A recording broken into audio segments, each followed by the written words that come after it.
Hello everyone. Hope you all are doing well. In this video, we are going to give an overview of processing of data. The processing of the data involves identifying the data structure, editing the data, coding the data, transcription of the data, tabulation of the data, last but not the least, graphical representation.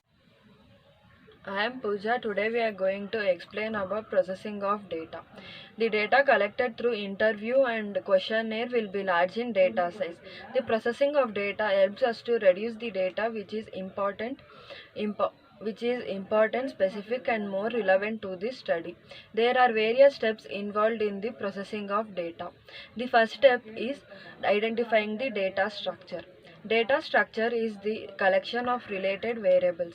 Data structure helps us to state and define the preliminary relationship between the variables as been pre-planned before by the researcher. The variable can be named as nodes for the purpose of graph. For example, simple graph or linear graph where one node will lead to the another node and finally will be leaded to the resultant. This is the example of complex structure of data structure. A clear definition of data structure will help in further of data processing. The second step in data processing is editing. Editing helps us to reduce the data, deduct and correct the errors and omissions in the data. Editing can be done at two stages: recording of data and another at the time of analysis of data. At the time of recording of data, few questions should be considered for editing. Is the variable description is framed? Is the name of variable labels and values have been defined and specified? In another stage, analysis of data, the few questions should be considered. Is the coding frame defined? Is the documentary material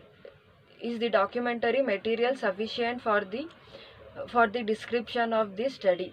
Editing ensures the completeness, correctness and accuracy and uniformity in the data. All editing and deduction in the data will be documented so that any modification can be done at the later stages. I'm Shamli. I would like to continue from what Pooja did. As they all specified that there are various steps for processing of the data, I'll give a brief explanation of what is coding, classification, and transcription of the data. Let us know the meaning of coding first.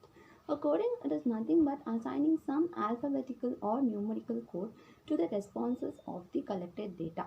It helps in usually differentiating the various variables or the observations of the data. Numerical codes are usually used when they are personal parameters, and alphabetical codes are usually used when there are some graphical representation or tabular representation. And zero coding is used when there is no responses from the respondents. Let us take an example of coding. This is the question number column, this is the observation column, this is the categories, and this is the coding column. Question number 1.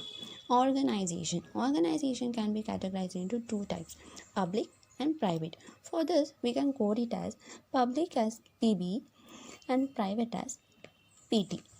And next is the gender. Gender has only two options like male and female.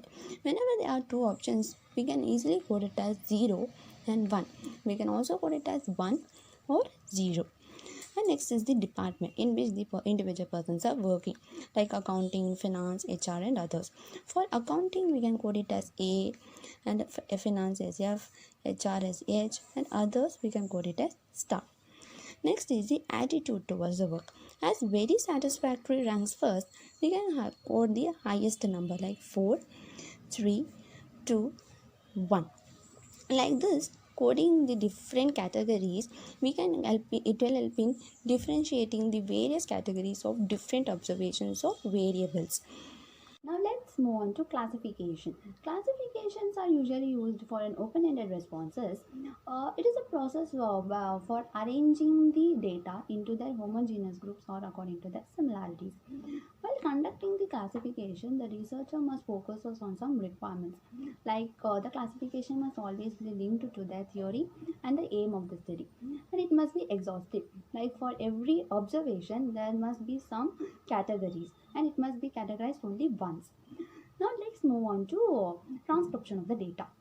And transcription of the data is a process of converting the audio and video recordings into the word form for future references.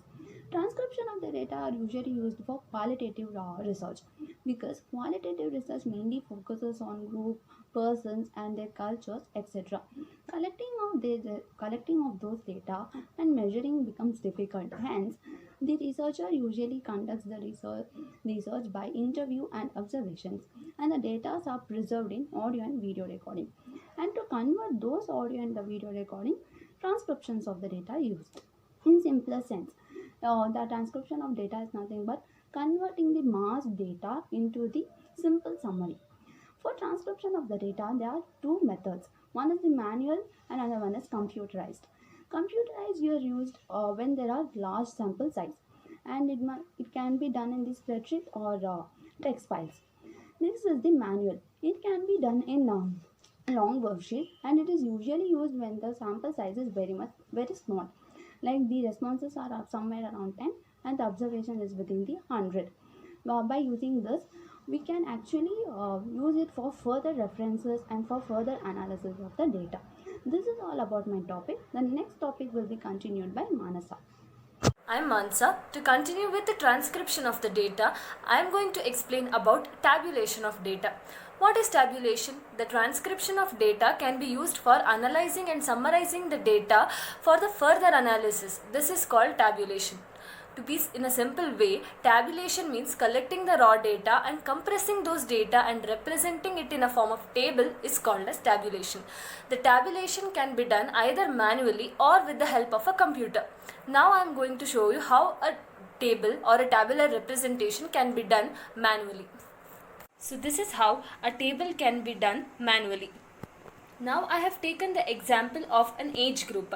In this table we can observe that the different age groups are being considered, and according to the number of responses which are being obtained, the tally marks are being assigned to the age groups according to the number of responses. And this method of tally or the table representation is suitable only when the data or the size of the data is small. Here we can observe that the number of responses obtained is 50. As the number of responses or the size of the data is small, it can be effective through the manual tabulation method.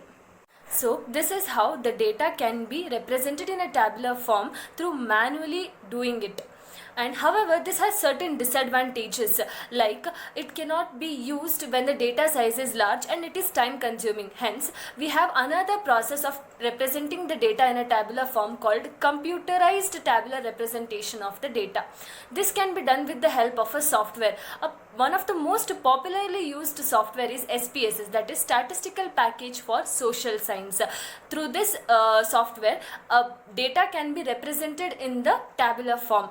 So this is all about the types of representing the data in a tabular form. Now, moving on to the components or the contents of the table. While constructing the table or representing the data in a tabular form, one may get a doubt as to what are the components that are to be included in the table. Now I will be showing you what are the components that are need to be included in the table. This is the representation of a table. A table usually contains three components, that is heading, body of the table and the notations. So this is the heading, which should include the table number and the title of the table and the designation in units. The body of the table should include the subhead, the captions and the subcaptions. Each heading of the table should be included in the body of the table. And when coming to the notations, it should include footnotes and the source, that is from where the data is being obtained. So these are the components which are need to be included in the table, and a researcher has to keep in mind certain principle while constructing the table. That is, the title of the table should be clearly stated, the table number should be included so that it can be used for the further references, and the captions, subheadings, footnotes, sources, everything should be properly stated. And there are various other principles also which has to be kept in mind. So I hope I gave a brief view of the tabulation and representing the data in the form of a table. Present the tabulated data, it's appropriate to use the graphical representation such as graphs, charts, and diagrams. It should be simple, accurate, and clear to understand.